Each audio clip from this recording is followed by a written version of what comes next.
When today's fearsome foursome touched down with their debut album, it shook the entire world. And a short while later, they were shaking American concert-goers as well. They toured nonstop to support this groundbreaking LP. They were so hot, their label demanded that they make another record just months after their debut had dropped, and they made them keep touring nonstop.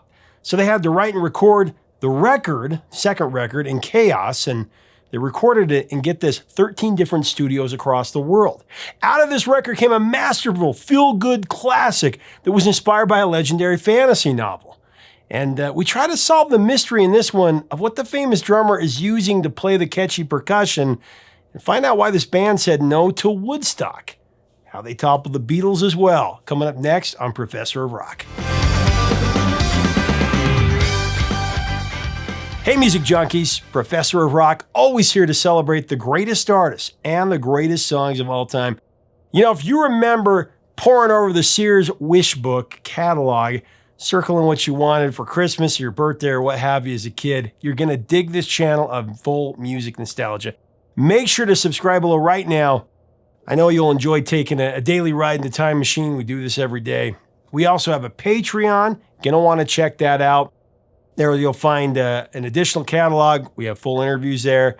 Can even become an honorary producer to help us curate this music. So today, we're bringing you another entry from our ongoing Led Zeppelin series, where we pay homage to the great ones, Jimmy Page, Robert Plant, John Paul Jones, and John Bonham, and give you an inside look at their monumental catalog. Past installments, we've told the stories of Kashmir from Physical Graffiti, the Rain Song from Houses of the Holy, and Rock and Roll from 4, or Untitled, or The Runes, whatever you prefer to call it. Sounds caress my ear. It's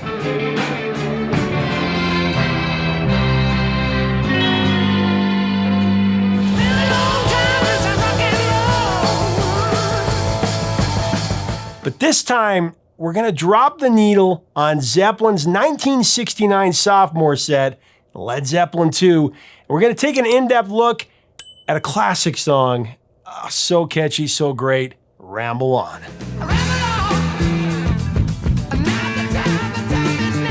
So on January 2nd, 1969, Led Zeppelin kicked off their first American tour at West Hollywood's iconic Whiskey A Go-Go.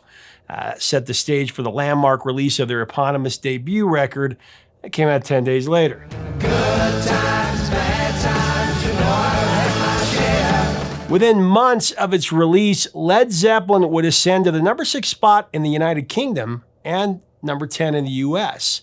Throughout 1969, the band would keep up a steady barrage of tour dates. They played their way across North America and England. During this time of intense touring, that they started to work on recording their follow-up album, Led Zeppelin II. In view of all the full houses and sold-out shows, Atlantic Records founder Ahmet Ertegun was chomping at the bit to get a second Zeppelin record out to the public as soon as possible. And the initial target date he had in mind was actually summer of 1969, roughly just under 6 months after the release of Zeppelin I. It was a pretty ambitious goal, especially considering just how much touring the band was doing at the time. Ertegun would ultimately relent on the summer release date. He settled for October instead. But even so, Jimmy Page and company, they had their work cut out for them. Releasing 2 albums in less than a year while touring full-time is going to be a formidable task. Having been informed of Ertegun's plans in April of '69, Led Zeppelin's manager Peter Grant talked the foursome into returning to the studio, specifically Olympic Studios in London, where the initial sessions did take place. Olympic was the closest thing to Led Zeppelin's home base in their early years. Preliminary or finishing work on their first 6 records, they all took place at Olympic. But Olympic Studios would only be a prelude to an unrelenting gauntlet of recording sessions that awaited them. Since their touring commitments really never let up, Jimmy Page and his upstarts, they didn't have the luxury of congregating in a single studio to put this album together. In fact, Zeppelin II would be recorded at no less than 13 different studios across multiple continents.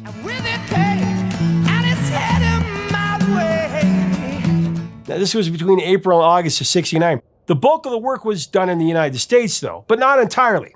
Page, rising to the challenge, he drove his bandmates hard, marshaling them to write wherever they could and steering them to the nearest recording space, whenever they had a free moment from touring.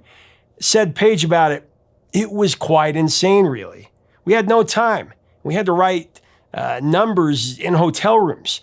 We put down a rhythm track in London, add the voice in New York, overdub harmonica in Vancouver, and then go back to New York to do the mixing." The production reigns, that went solely to Jimmy Page. Page envisioned a heavier, more experimental sound for their second album. Because he had complete control of production, these many recording studios basically became his own sonic laboratories. Guitarists would later say that he had wanted two to be quite extreme, show all the peaks of what Led Zeppelin could really do. That it did. It was a groundbreaking record. The recording process also featured a rotating cast of engineers, including George Chiance, Chris Houston, Douglas Geisman, Andy Johns, and the great Eddie Kramer. Said Page about it, "I consciously kept changing engineers because I didn't want people to think that they were responsible for our sound. I wanted people to know that it was me."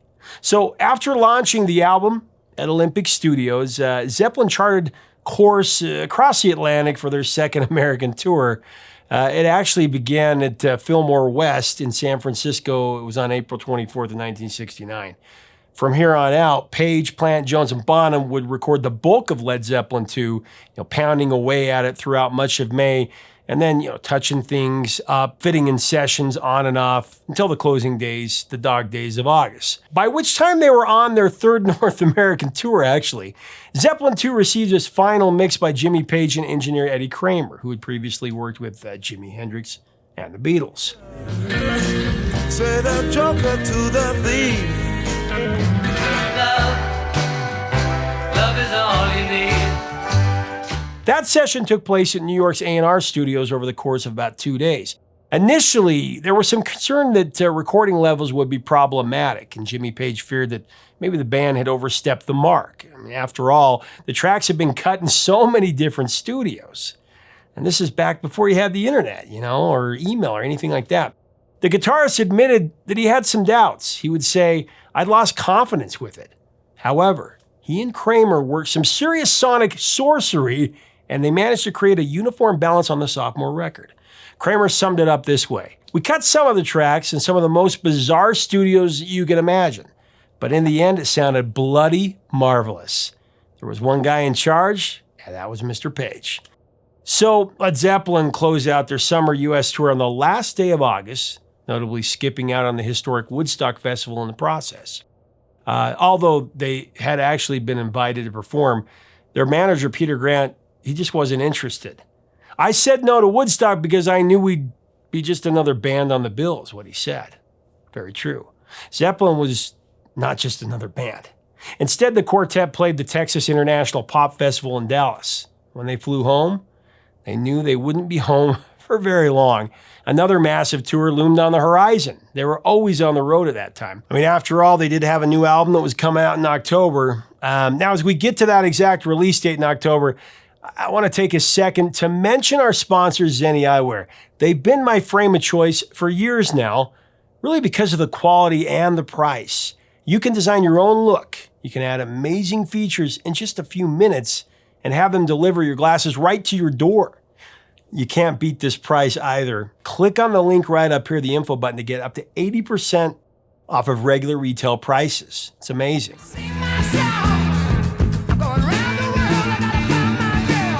Now, Led Zeppelin II, that was released in North America on October 22nd, 1969. Just like their debut record, Led Zeppelin II was bashed by the critics. It was a maddening pattern that would repeat itself with future releases as well. They just didn't get it. It's just amazing how wrong they really were. Fans were undeterred in their love for this band. Before II even hit the shelves, the follow-up set had already racked up 500,000 pre-orders from the Zeppelin faithful. Those are Beatle-like numbers. The record went on sale in the UK and then continental Europe a short while later, on Halloween actually of that year. And on both sides of the Atlantic, II quickly surged to smash hit status. In the United States, it topped the Billboard chart by the end of December, and it became the best-selling LP of the year, unseating the Beatles' Abbey Road from the top spot. Here comes the sun. And it's heading my way. I think you can read some symbolism into that one for sure. The top band of the 60s, stepping aside for what would become the top band of the 70s. Changing of the guard for sure. The two biggest bands ever bumping up against each other, one kind of going down and one coming up as the Beatles broke up. In the UK, Zeppelin II entered the chart on November 8th and stayed there for 129 weeks. It reached number 1 on February 1st of 70. It's also topping the charts in Australia, Canada, West Germany, Spain, and Denmark, and it went to number 2 in Italy and Norway, number 3 in France, 8 in Japan. Additionally, this LP would sell 16 million copies worldwide.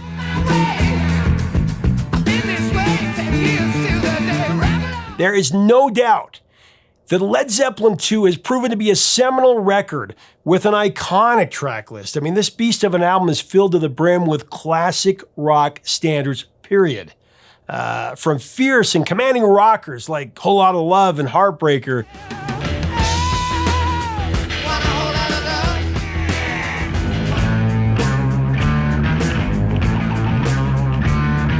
to the dynamic what is and what should never be, And happiness is what you need so bad. to the emotional ode thank you. This is without a doubt a desert island album, but honestly, what Led Zeppelin album isn't? Tears of love lost in the days gone by. Now, as for today's featured track, Ramble On, one of my favorites, that was recorded at 2 New York locations, Groove Studios and Juggy Sound. It was on back-to-back days, June 1st and 2nd, 1969. This song really offers a taste of things to come on Zeppelin's future albums.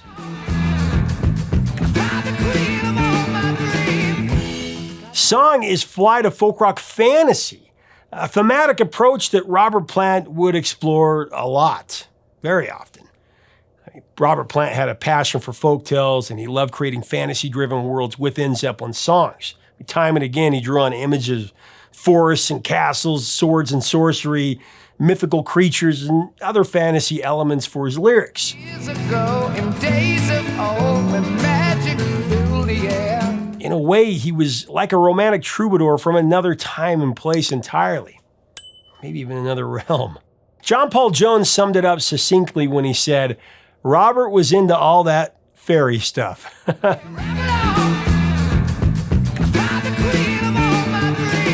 Plant also had a keen interest in the Celtic and Norse history, the mythology. Immigrant Song owes its existence to the latter, of course.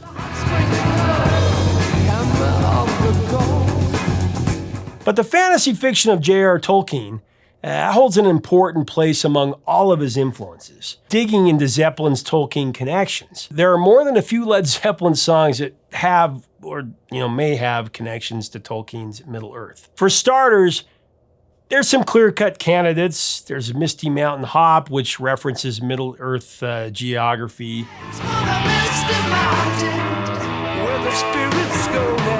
And the Battle of Evermore, of course, which cites the Dark Lord, the Queen of Light, and Ringwraiths.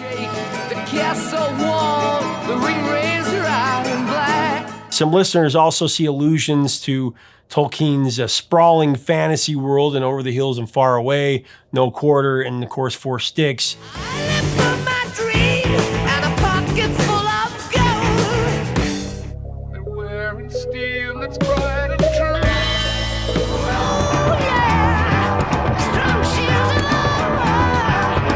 And then there's Stairway to Heaven. I mean, some fans are adamant that images like Rings of Smoke, Look into the West, and even The Lady, they're all references to Lord of the Rings.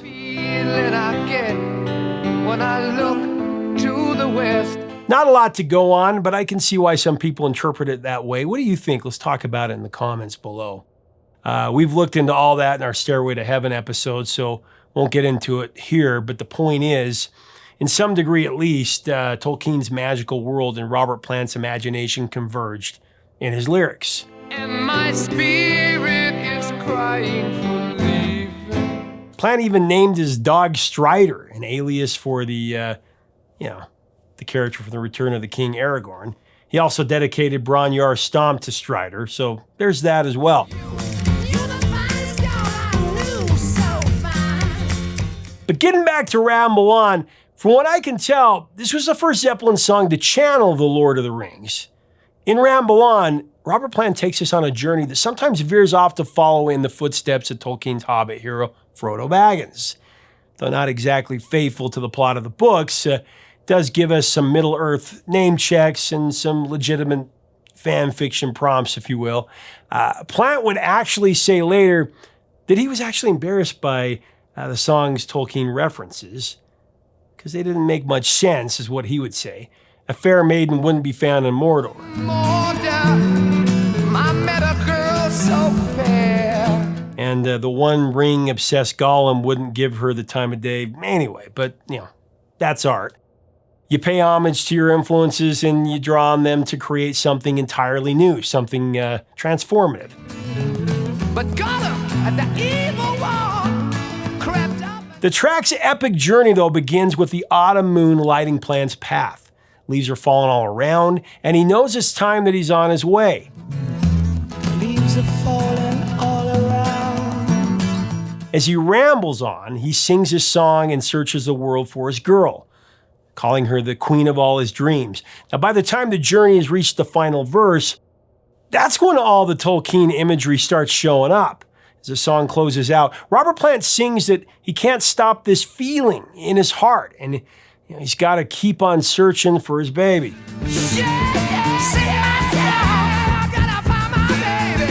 Even though he hasn't found his girl yet, in the end, he just keeps rambling on, going on the journey here.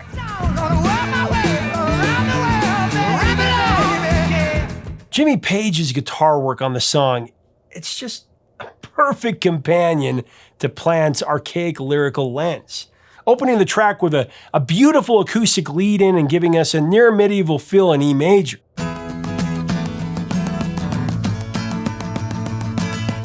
John Bonham, for his part, gives us some serious handcrafted percussion, possibly tapping it out on a guitar case with his fingers or open palms.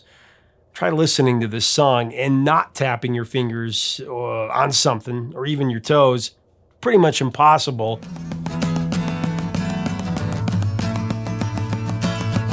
But actually, going back to Bonham, what makeshift instrument he actually used, that's been a matter of debate since the release of the album. Other theories propose that Bonzo used the lid of a plastic trash can, the soles of his shoes even, a floor tom covered in a towel, a seat cushion, maybe even bongos. But whatever the object was, that matters less than the fact that he nailed it. It's a big reason why we can't stop from moving when this song comes on.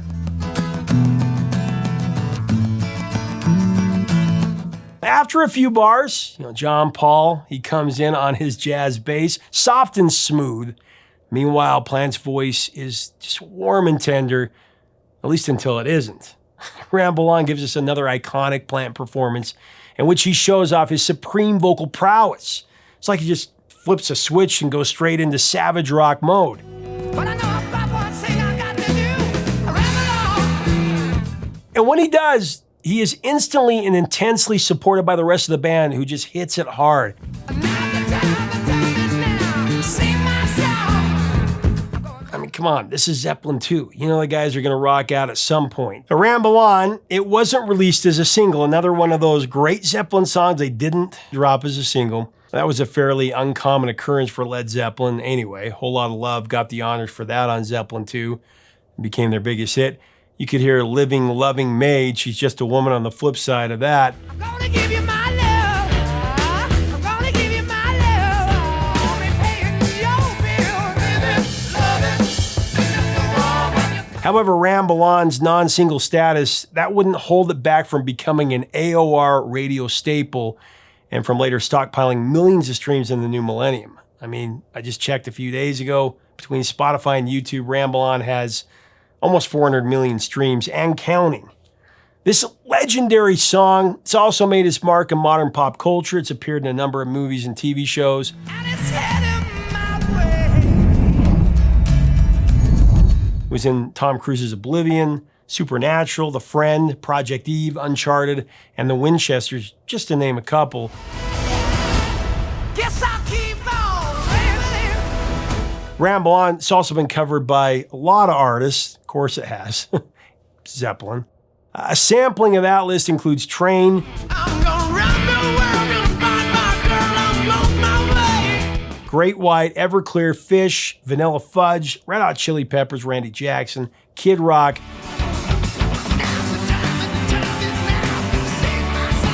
Rick Derringer, and one of my favorites, The Replacements.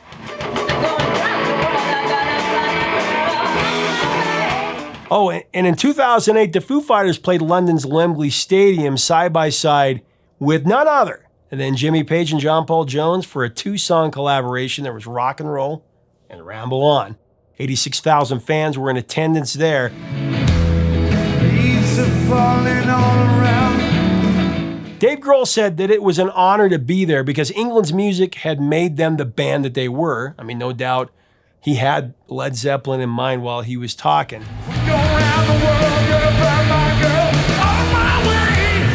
I mean, the truth is, Led Zeppelin, like the Beatles, two bands that have had that kind of effect on virtually everyone.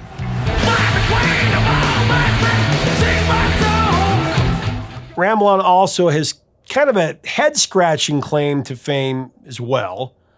Just like a few other songs of Zeppelin's catalog that are big. It's never been performed live by the foursome. Well, when they were still together, at least not in its entirety.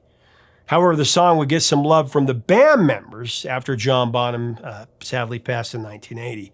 Robert Plant would perform Ramble On regularly on his solo tours. It was also, it would become a part of Page and Plant's live set in the 90s.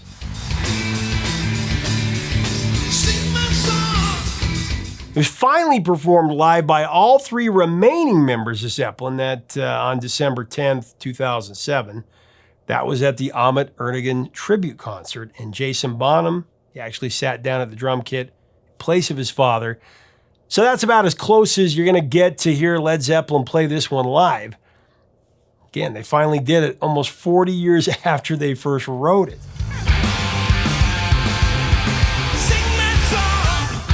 So this song, it has kind of a funny personal memory for me. One day I was listening to Ramble On, Zeppelin II, on my Walkman while doing some work for my dad in his paint shop. My dad was across the way varnishing some cabinets. He was listening to his 8-track player. So we were both working. I have in my headphones. My dad's listening with his speakers. Ramble On comes on my Walkman, and of course I couldn't help but start drumming along to it with my fingers while I'm working. A few minutes later, I noticed that my dad is tapping his fingers on some cabinets and he's rocking out, he's singing. And I take off my headphones for a second and I'm like, what is he rocking out to? Any guesses? My dad and I were both jamming to the same song, Ramble On. He was listening to the 8-track, I was listening to the cassette through my Walkman. It was that Zeppelin energy. Like father, like son.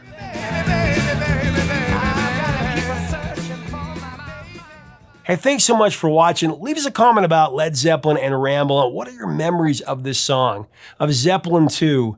What do you feel about the song, the different parts, everybody's contribution to it? Let's have a great discussion below. I think Zeppelin II is one of their best albums. Of course, I say that about every Zeppelin album. And, they took over for the Beatles, really. The Beatles were going down. They were coming up. Just amazing. If you like our content, we invite you to subscribe below. We would love to have you as part of our community. That's what it's about, keeping the music alive. Until next time, 3 chords and the truth, my friends.